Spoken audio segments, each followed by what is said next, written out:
Welcome back to track 2 of the Festival of Creative Operations 2022.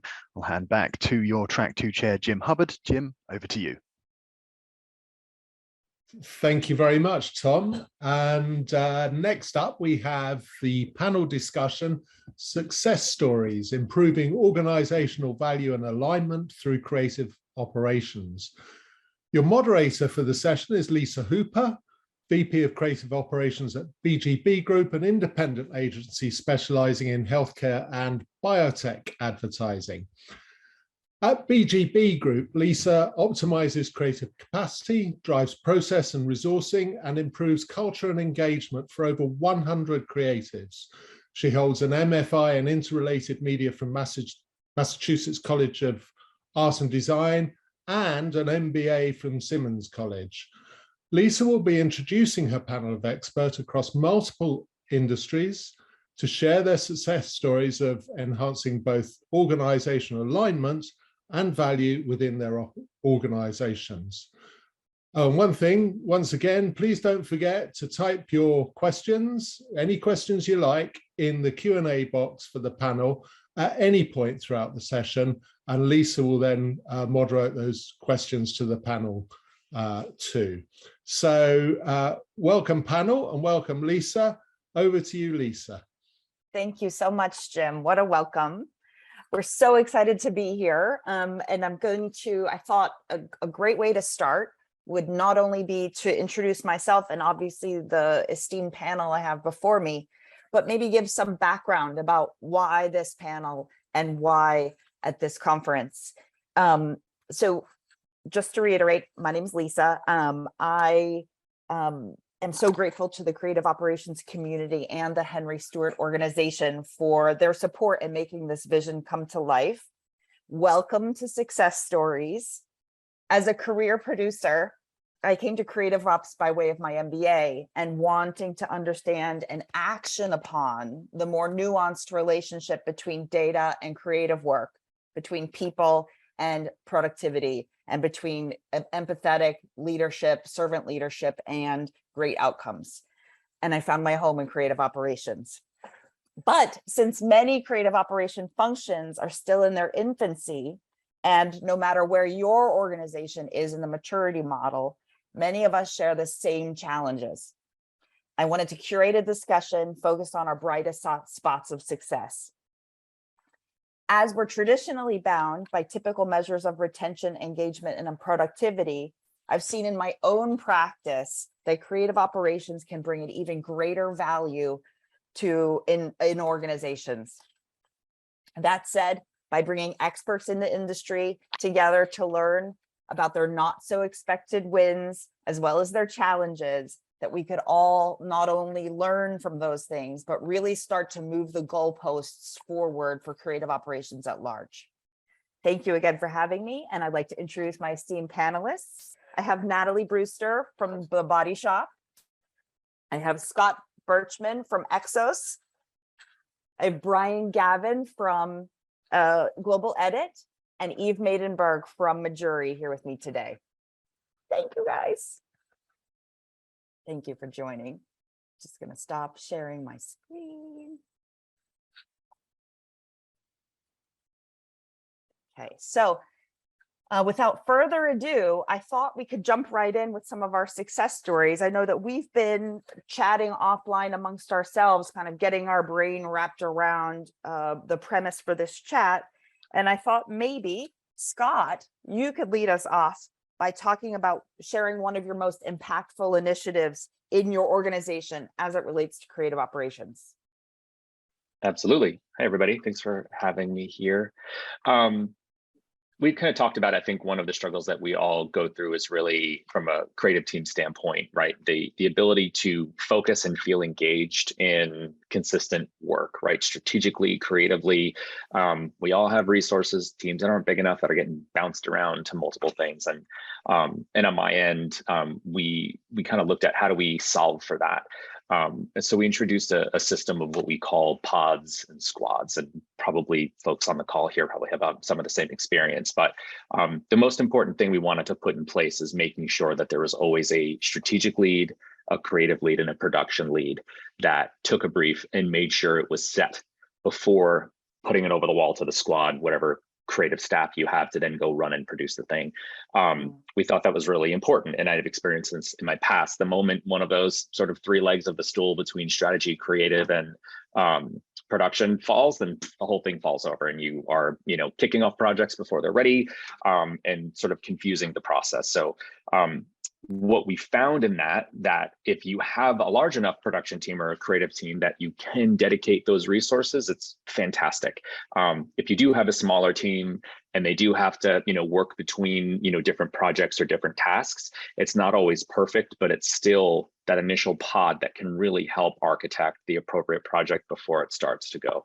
And what's then happened is, as we've gotten requests from other areas of the organization, it's really a good stopgap to make sure that the appropriate steps are in place, that again, those three leads are really thinking about how to put the entire project together, making sure the right strategic questions are answered, the right timelines and the right creative solutions are really thought about in the strategic brief, and not after it starts to get kicked off to the rest of the creative team. Keeps meetings smaller, it keeps confusion smaller. Again, it's not always perfect, but it's certainly made a difference for us, and it's helped get the rest of the organization to understand how to work with us when they have needs that kind of come in the door, give us the appropriate time to figure those things out. Scott, on your pods and squads model, how did you socialize that? Was it a matter of actually it was happened to be already in place and then you branded it, or like was it an initiative that you like intentionally started, and then how did it take off? Yeah, we built out a whole listing of everyone in the department. We put together just a visual, because we're all visual people, right? We put together a visual, we communicated that out to the whole team. We walked through it with our entire creative staff. We let them beat it up. We let them help us configure how it worked. And then we went to our strategic leads throughout the organization to show them, like, here's the team that you're going to be working with on the pod side that's going to help you figure out exactly what you need and how it's going to work. And we just, proactively communicated it outwards. Utilize those terms. This is your pod. This is who represented. Just keeping the language going, beating that drum consistently. 3 to 6 months in, it finally started to take, place, but you still have to uncorrect, bad behavior before you can get new behavior. So we've all been there. So yeah, just really making it visual and making it happen. Exactly. Cool. And Natalie, actually related to pods and squads and rolling out initiatives across the organization, I thought maybe you could share one of your greater success stories specifically around your team playbook. Yeah, absolutely. Hi everyone, I'm Natalie. So yeah, absolutely. We're actually in rollout stage. We've worked very closely with WDC on our revision of our in-house creative agency called The Greenhouse, which actually been kicking around since the 90s when Anita Ruck actually started it. So we've done a bit of a revision of the agency and really looked at all the different moving parts, whether it's creative, the conceptual team, the craft team, our creative services team, and actually we've actually just brought in our production services, which we actually had outserviced and brought those in. So big changes. And yeah, we've been working on an operational playbook that encompasses all of that, which is a lot of stuff, into one hefty 140/150 page document that again the WTC crew have been supporting us with. But really, the journey started with a working group and a steerco group really being sort of the people on the ground helping build that, and much like Scott of giving it to the people to kick around and helping create that. And by then, obviously, the different people in the different parts of the function really creating that so they can own it and actually be the ambassadors that help really sort of cascade that out. I think one of the biggest things within that is the role of the IPMs versus the brief owners. Because I think when coming in-house, I think sometimes there's been unclear boundaries between those two areas. And I think the playbook is a brilliant and useful tool that we can always refer back to. I mean, it's an encyclopedia, so you wouldn't read it page to page, But if you're new or you're upskilling certain teams, you can kind of really, really use this brilliant tool. And I would recommend it to as a really good way of embedding process. Embedding process. That's a great, I wish I could, I'm glad this is being recorded so that we don't have to take notes ourselves. But that's a really impactful phrase to really, which encapsulates a lot of what we're doing, right? Embedding process, kind of crystallizing the things we take for granted, the relationships, the processes. I thought maybe I could turn it to Eve and also ask her to share one of your more significant gains as it relates to creative operations and the organization.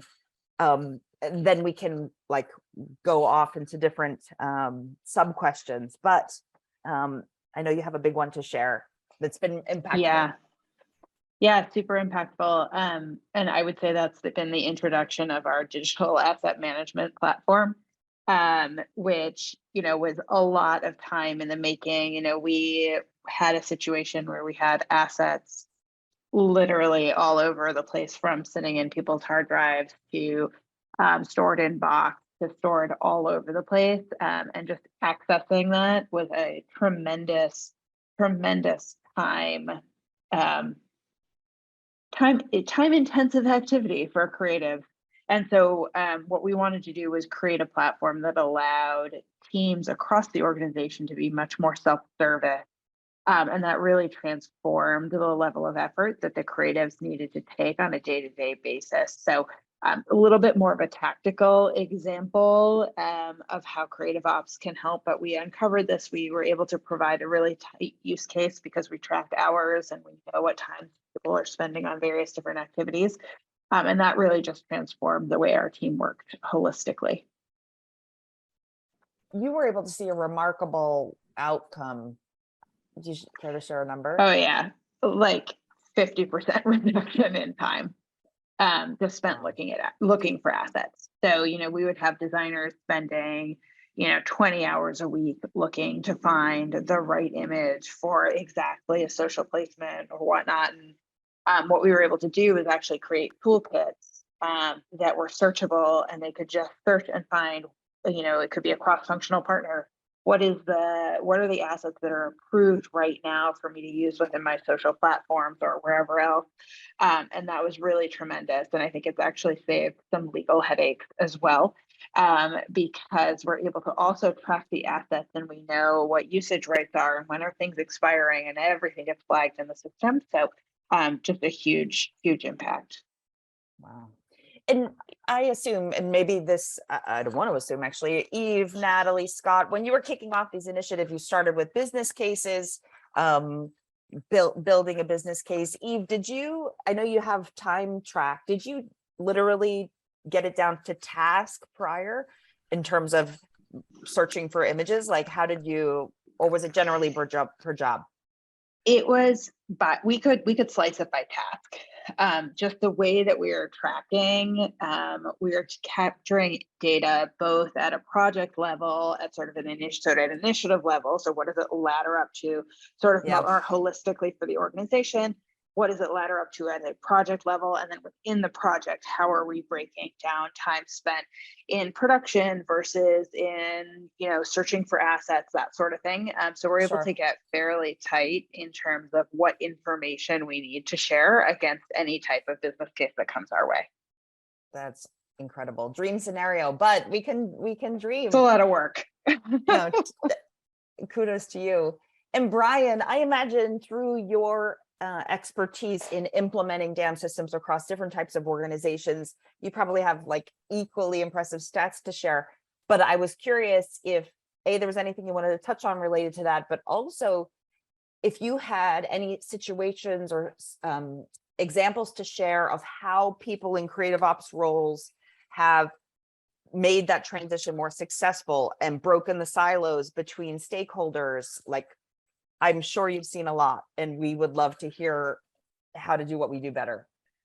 Yeah, absolutely. It's so wonderful to be a part of today's conversation. And one of the things that, Eve just mentioned, which is creative operations adopting data and process. We talked a lot about, the agile product development process actually moving into creative operations. And as a veteran on the software side and reskinning this from a creative operations perspective, the organizations that are most successful can measure the impact of process or people or technology investments.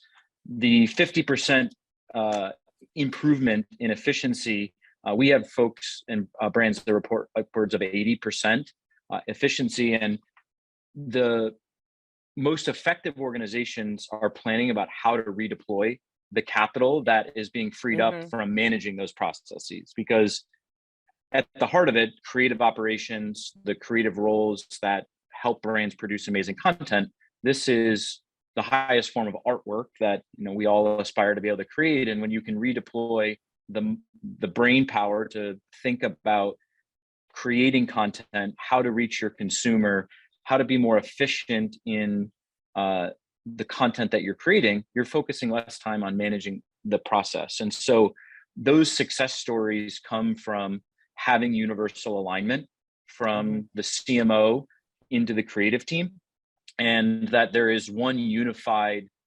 strategy.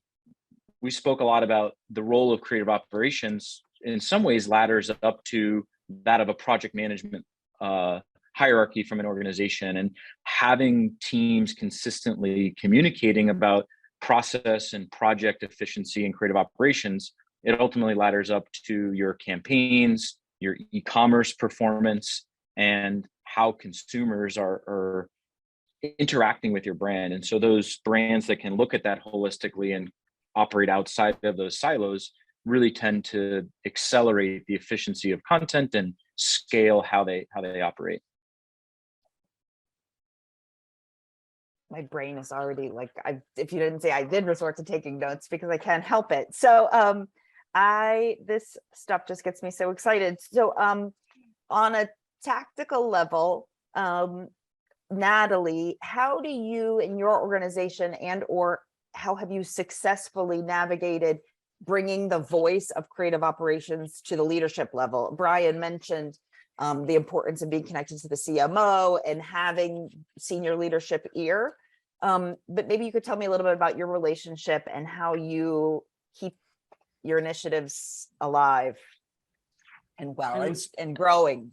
Yeah, great. And I'm really excited that you asked me that question, because we had a bit of a chat last week, and I think there was a similar conversation. I got really excited by it.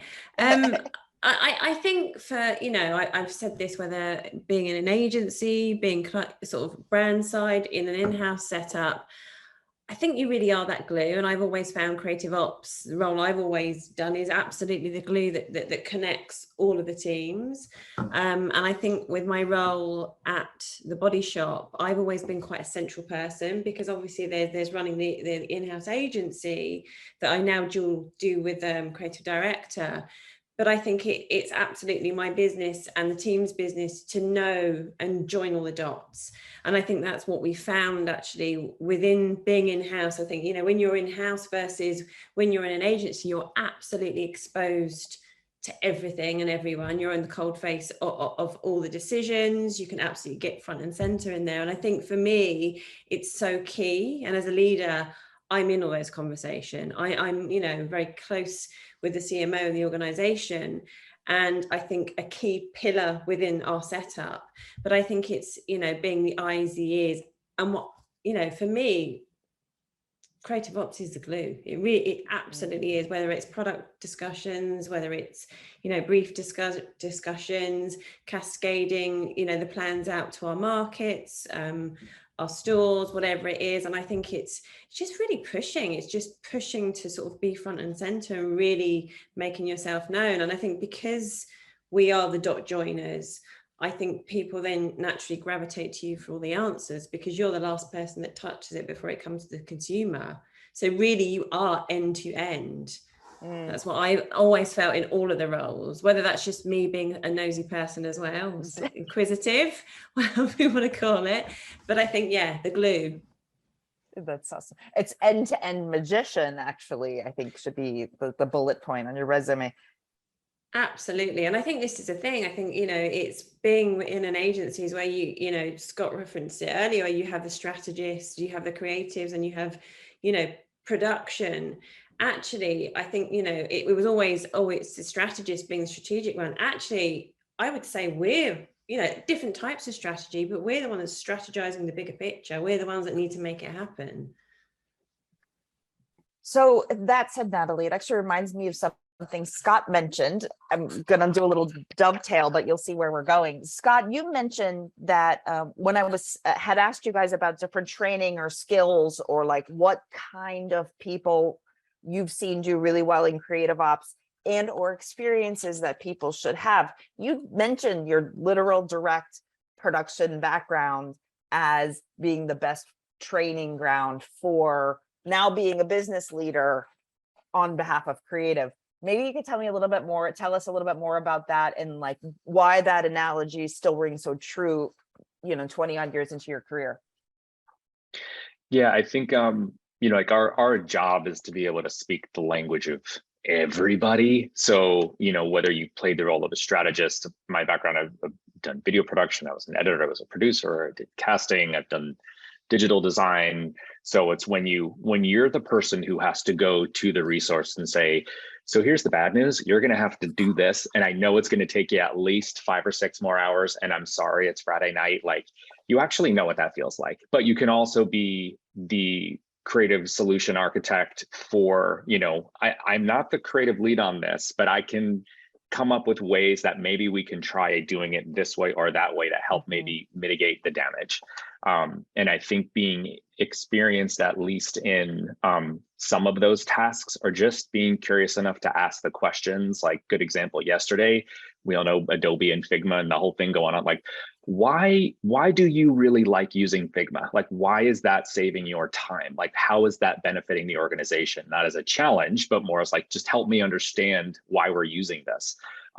Just being curious enough to ask those questions, so the next time something comes up, right? Like, you know how to fix it, you know how to fill that gap, you know how to, look ahead of the finish line and know all of the things that may go wrong and how to reduce that risk, so your resources aren't being punched all over the place and have to continually pivot.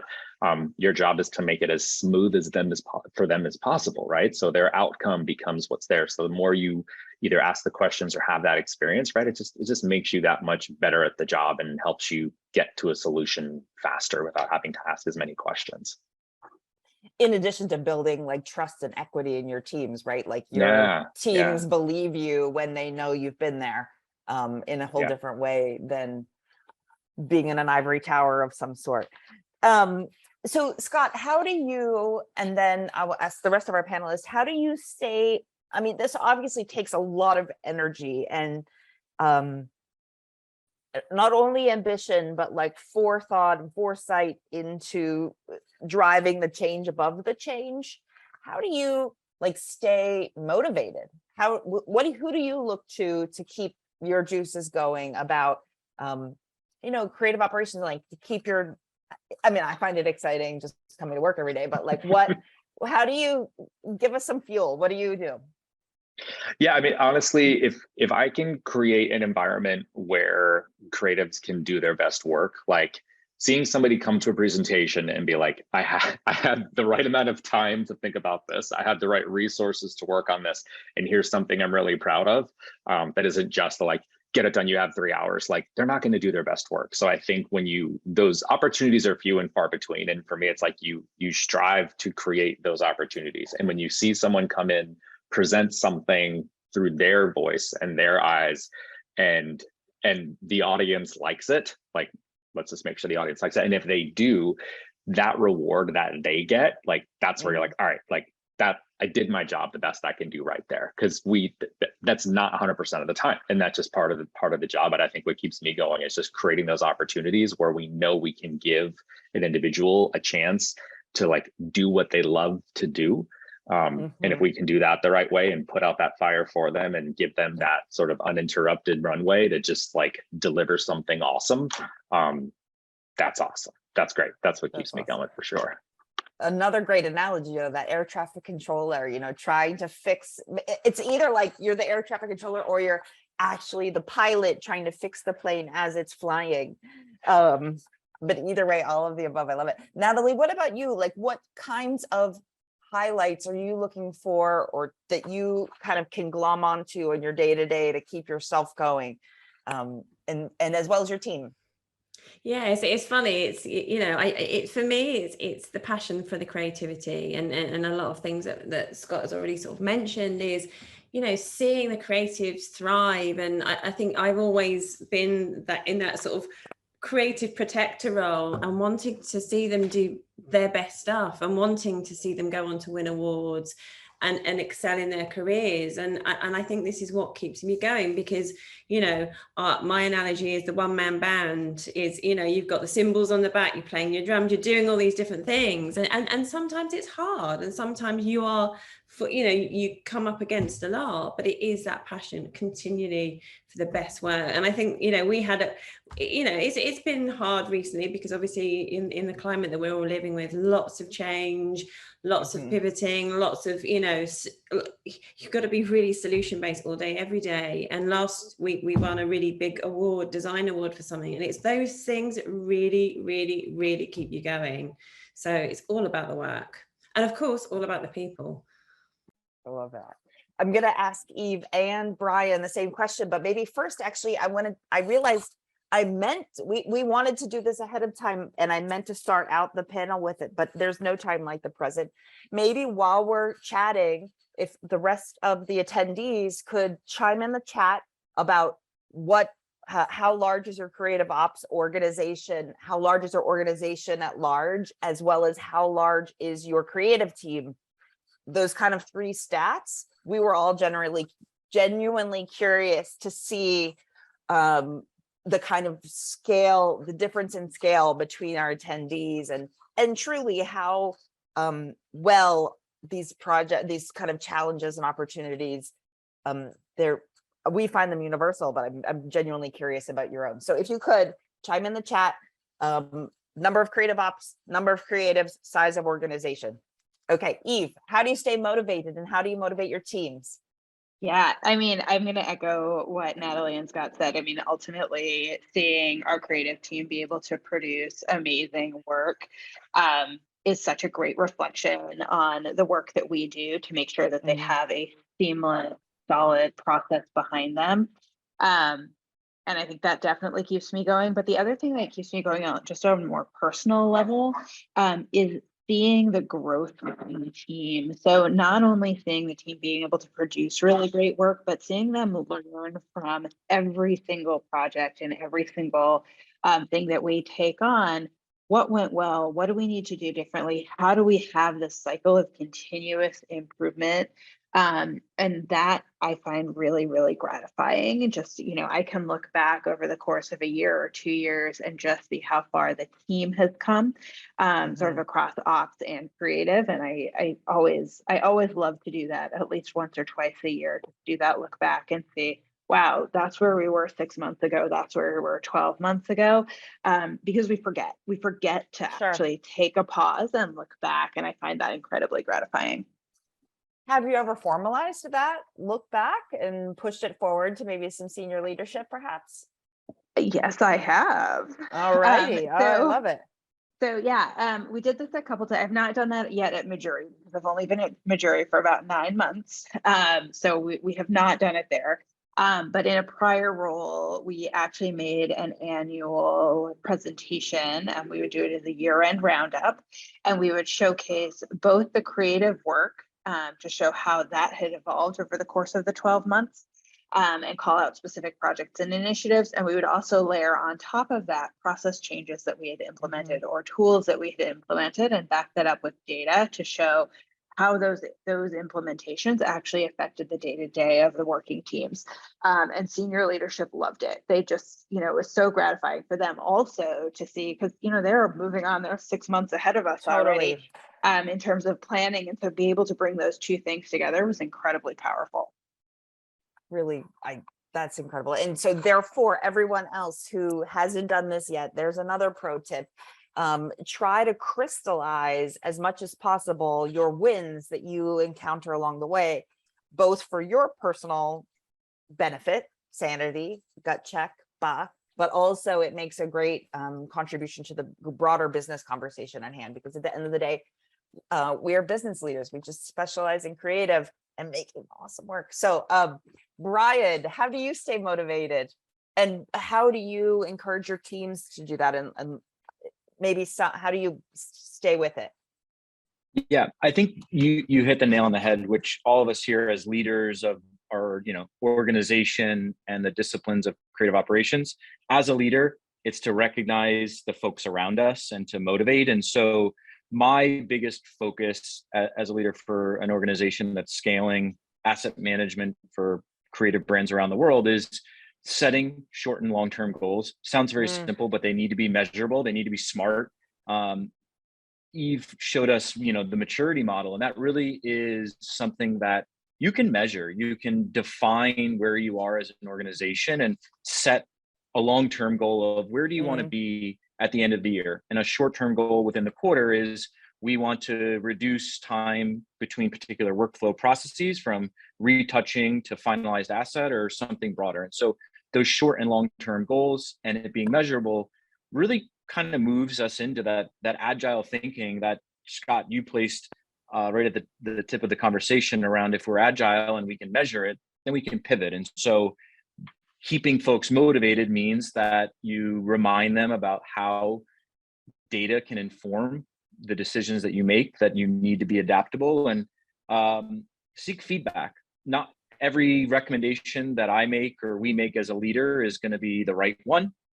So you have to recognize, when did something go the wrong direction, or where are you winning, and how do you stay focused? Because I think as efficiency and operational focused individuals within the greater creative landscape, there's a lot of opportunity to take on so many projects, and we're going to be most effective. Yeah, I mean, we have this within the course of developing our own software. Is how do we stay focused? How do we make sure that what our output is the highest quality, and do people like what we're doing? And so that feedback loop is crucial.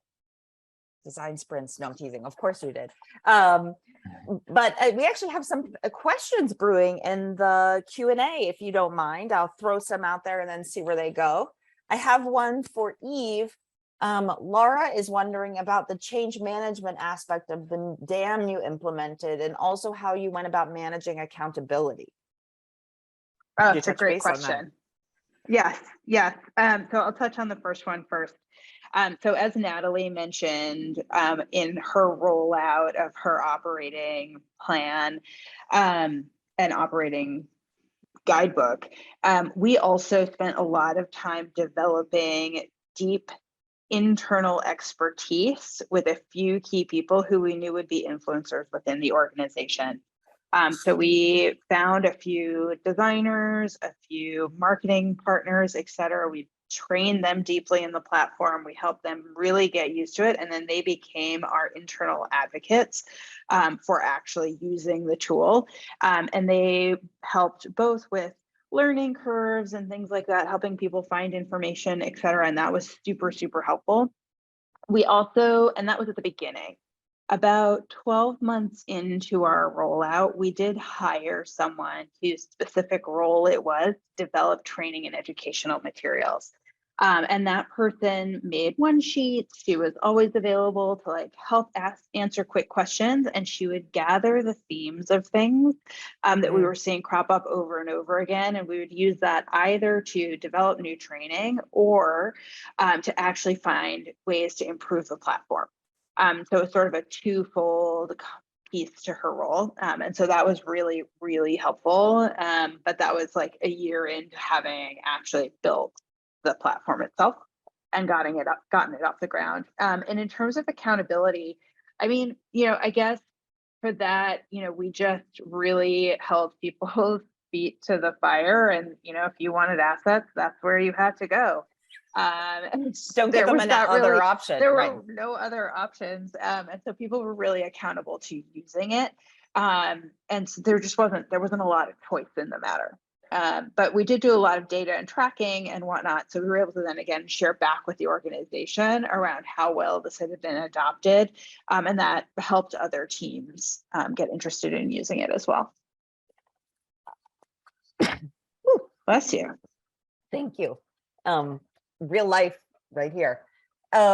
Natalie, on that note, I mean, we have other questions and I want to get to them, but on that note, it's almost like you created your own change snowball in a way. And it reminds me of obviously what Scott was saying earlier about having this production background. It's like you go to your director or whomever with your scenario plans. Like I want it to go this way, this way, this way, this way, but stay agile enough to flex to the need. So you went to your stakeholders with the plan, but probably had 4, had them get on board and gave them an opportunity to blow out the candles a little bit and then let the snowball take over.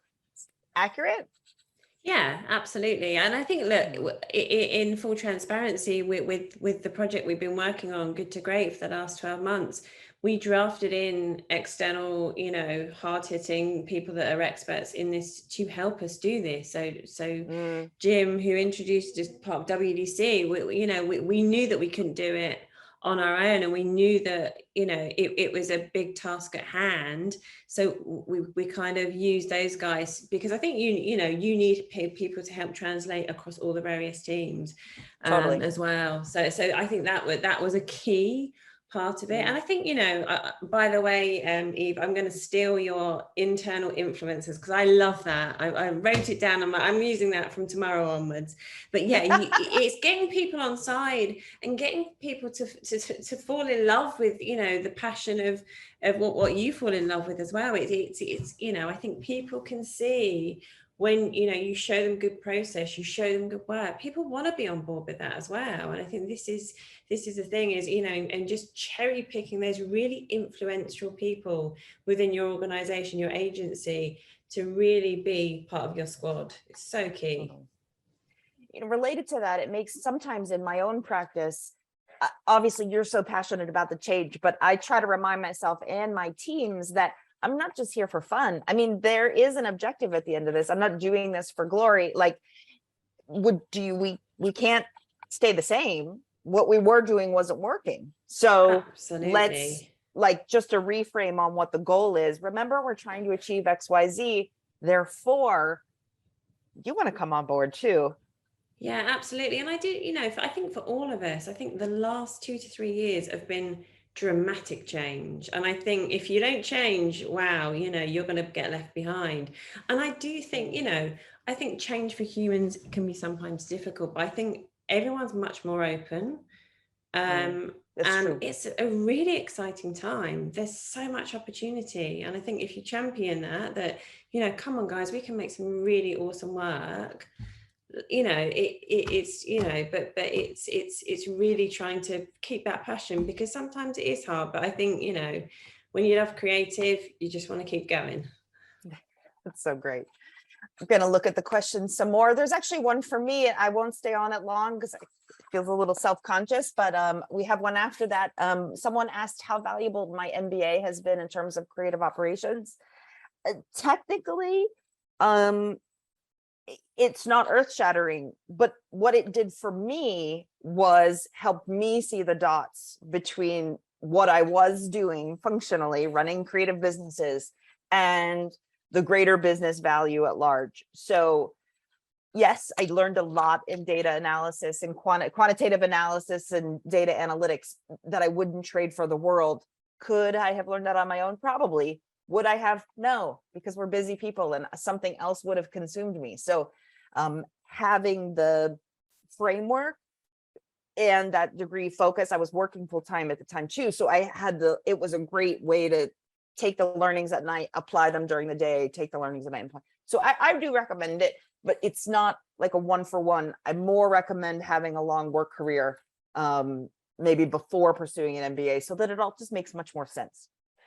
Okay, another question, Brian, this one's for you. How important do you think it is to connect CreativeOps project management systems to the enterprise's project management systems? And is it okay for CreativeOps to live in its own system? I imagine you've seen lots of systems in your time. So talk to me. Yeah, that's a great question.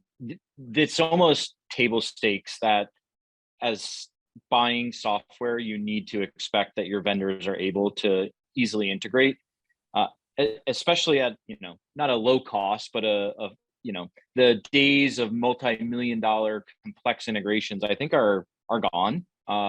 Software that's built in a modern way. We at globaledit integrate with project management systems, retouching workflow systems, content management systems. And from the project management perspective, it's very interesting about how project management systems are actually being adopted. I think they're very fast growing because part of the scale of we've changed how we work remotely. We're producing more content to reach that e-commerce buyer. Is the project management system, either from an enterprise implementation, needs to support and cater to us in creative, ladder into how you build and track campaigns. And you have to have as an expectation and a leader of systems that your creative operations and your creative production, your studio production tracking is all tied into, because we as creatives, we roll up to the greater deliverable, which is the content that's going to sell and represent the brand, right? So it's essential. You have to expect that your DAM, your project management system, your content marketing system, ERP, that those are all integrated together. And one of the aspects that allows you to do, and I think often we're kind of forced the other way, which is we want, as a creative operations leader, to keep our team members in the systems of choice. Scott mentioned Figma. Why are we working in Figma? It's because for design and layout and iteration, those team members that are responsible for those tasks have found a best-in-class solution. That's great. I think we should embrace where specialized technology can scale various parts of the creative team. It's the important aspect, back to your question about the project management systems, is that there's fluidity between them, whether it's from a data perspective or a content perspective. We should have that, demand that they are talking to each other, because that means that our people, not that they don't have to, but it's doing that work for them. Sure. Are any of you guys still struggling with an ecosystem that's kind of disjointed? If you don't have to, actually, I mean, we're in a circle of trust. I mean, is that part of anyone's initiative at the moment, is like streamlining the technological ecosystem? Okay, yes, everyone. Oh yeah. I would offer, Lisa, that I don't think anybody on this call or listening to this is not struggling with that. I think it's just like we could spend like weeks talking about it. It is a hot topic, that's for sure. So I think part of the problem or challenge is, at least, we're globaledit. We've been around for a long time, but we're a fairly small company, is finding those trusted partners. It's easy to go find a consultant that will spend your money, that will get your job done. But we're a very resource constrained, budget focused center of the organization, and finding trusted partners is, I think, the hardest part of solving that challenge. I would say it's a bit like when digital first came out. It's a bit like a dark art, and people are sort of hiding behind what, you're obviously the expert here, Brian, but you're absolutely right. For me, it was a bit of a minefield, and then we found some partners that we could have conversations with. But even still, of course, like any vendor, you want a service, they're going to promise you the world, but is that the right solution for you? So it's really partnering with an individual or a company like, globaledit to really help you find that. Because it is, I do find there's a lot of talk, and it is quite overwhelming. Yeah, I think a big part of it too is that, like, you can't lose the human aspect of all of it, right? Just from a top level down. How do we want to work together? How do we want to communicate, right? Like software can do anything you want it to do, but like you still have to sort of have how point A gets to point B. We had a conversation of, how our marketing team and our content and programming team, how are you guys going to communicate? How are you going to figure out what to work on? And we realized, well, you guys up here aren't talking. So like, how do we get the right inputs when this isn't happening? So like, I don't care if it's a spreadsheet or a, expensive piece of software, like if the inputs aren't good, doesn't matter what we put into the system, it's not going to put out what we want. So I think, I think Brian, to your point too, it's like everyone's going to say we can do this. We talk to any digital asset management, it's like they all say the same thing, relatively speaking, but it's like, what's the actual problem you're trying to solve? That's a human thing that can help identify that. So I guess my advice would be like, don't rely on a software to solve the problem.